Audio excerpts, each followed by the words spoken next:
week 10 of Fripp at 80, and this week we have Chicago, an alternative version sung by Terry Roche together with Peter Hammill, and on the curated playlist we will have the Hammond song produced by Robert from the Roches. So the question arises, how did I become fortunate enough to work with the Roches? It was on the stairs into the kitchen, Arts Loft in Soho, March 1978. It might even have been walking up the stairs to the first Frippatronics performance, and I met John Rockwell on the stairs. And the conversation was along the lines of, well, is there any artist you would recommend I see in town, John? John Rockwell was the music critic for the New York Times. And he suggested I go and see the Roches. So I believe it was the bottom line. I went to see the Roches. And they were stunning. Force of nature, three sisters. All of this will be well known to those who are listening. And the question came up, the possibility of me producing them. Now, this is an interesting one. At the time, I'd made contact with the Claremont Society for Continuous Education in West Virginia, just outside Charlestown, not Charleston, Charlestown. And they needed money. They needed money to keep the children's school running. They needed money to keep the community running. So I looked upward and called on the muse and said, if you give me a piece of work, then I will donate the money from that piece of work to the Claremont Society for Continuous Education. And what happened, the Roches landed a deal with Warner Brothers Records, and I was invited to produce it. I had to audition for this. I was sent along to meet the Roches, and they said nothing to me. The three sisters, Maggie and Terry and Suzy, sat there and said nothing to me, and I talked, and they still said nothing, and I continued to talk.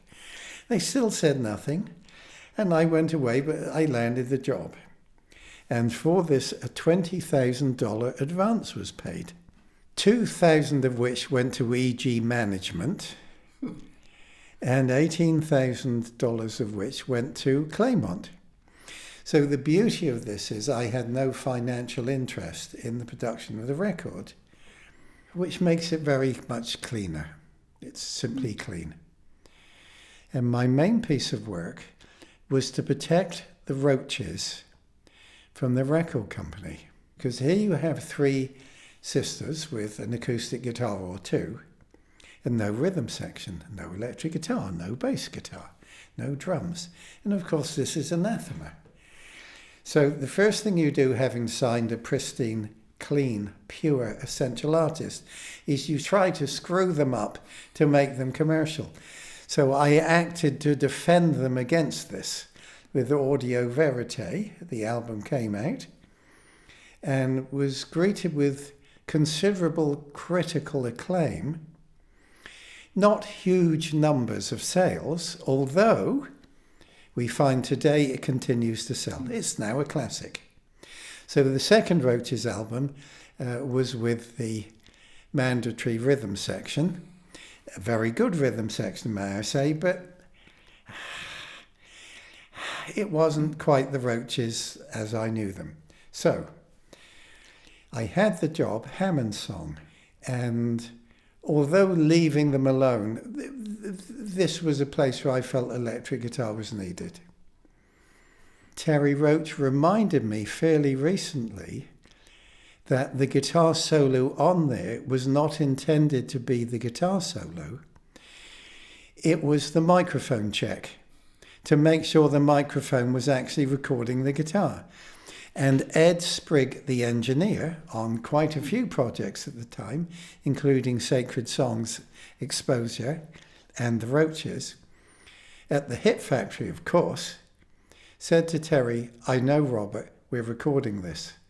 So the guitar solo on Hammond song was actually a microphone check. it remains one of my personal favourites of all my guitar solos across my entire professional life. I love it. It's stunning. And there is, for me, a wonderful moment where a guitar note D slides into a Terry Roche E flat. Now, a minor second should be, conventionally, a horrible sound. But Mike Keneally, the respected Mike Keneally, who I met in 1997 when he was second guitarist for Joe Satriani, I was G4 and G3, came up to me and said, "Who said a minor second is an ugly interval?" Close paraphrase. So Mike obviously enjoyed it as much as I do, I believe. So that's the Roaches, that's Hammond's song. What a stunning album. Wonderful, wonderful, wonderful. And now, on to Terry's contribution. May I say, Terry's hair-raising and terrifying contribution to Chicago. The Exposure album was recorded with Daryl Hall, as we know by now, doing all the vocals except his manager, Tommy Mottola, and record company RCA didn't like the idea of Daryl being moved outside his defined area of blue-eyed soul, whatever. So, since I was only allowed 2 Daryl songs, all the others had to find new singers, and boy did I luck out with the extraordinary contributions of Peter Hammill and, here we are, Terry Roche. How and where Terry got those high notes. Whoa, whoa. And here's a story which is probably little told, maybe never told, and certainly widely unknown. You Smile Like Chicago.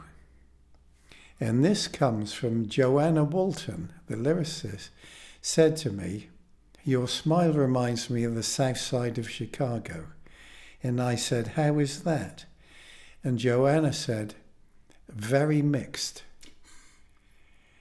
So that's the background to the lyric, "You Smile Like Chicago."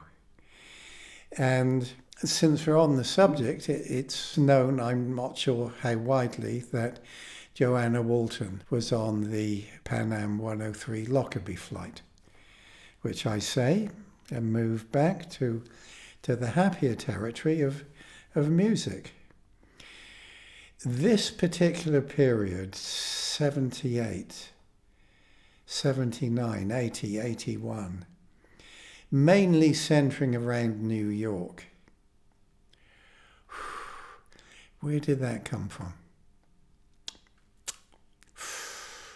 There we are. So week 10.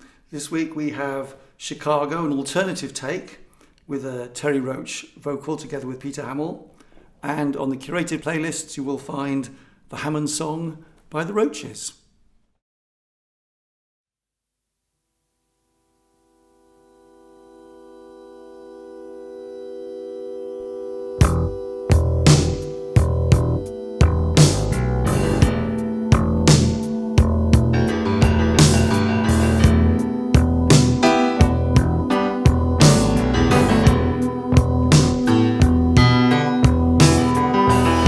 I smile like Chicago.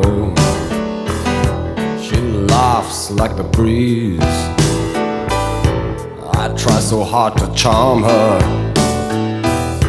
with the minor mysteries. I collide with the softness, with the whispers and pleas, echoes of her movements, delicate obscenities.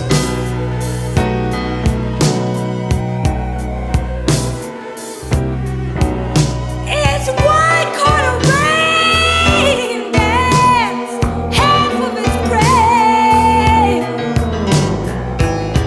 It's the simplest romance, rattles high in the air. She's a gentlest pretender,